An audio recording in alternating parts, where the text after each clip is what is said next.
The school board needs to know that in order for all students to reach their maximum potential, they need to feel safe.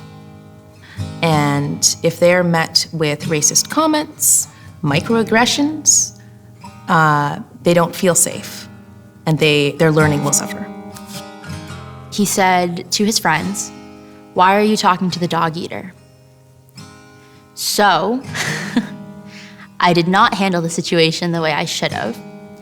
I kicked him in the back of the leg, yelled at him, and then left.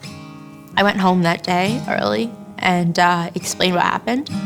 And they handled it the way they handle most of their problems.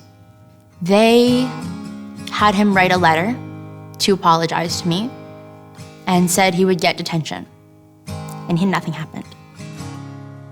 If an administrator says to a student who's been victimized, something is going to happen, it better happen. Don't say it if you don't plan on it. If you say it, mean it. But there's another piece to this too. It's not just the response of the administrator making sure that the reaction is appropriate.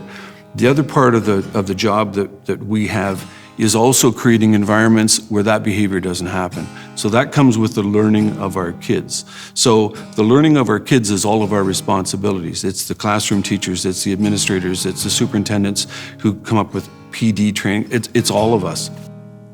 It's something as simple as going to lunch at school and noticing that all the kids have sandwiches and you have something else.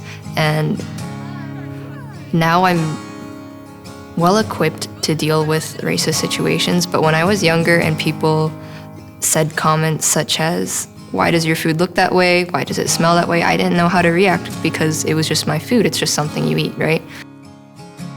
My classroom environment isn't really safe because people will try to challenge people to fights before or after school or at lunch. It doesn't create a safe classroom environment for anybody.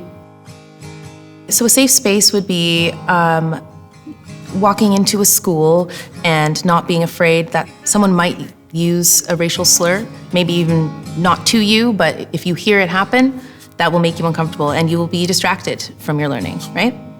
And so I think that starts with educating the students and, faculty on what is acceptable conduct in schools and in a school setting.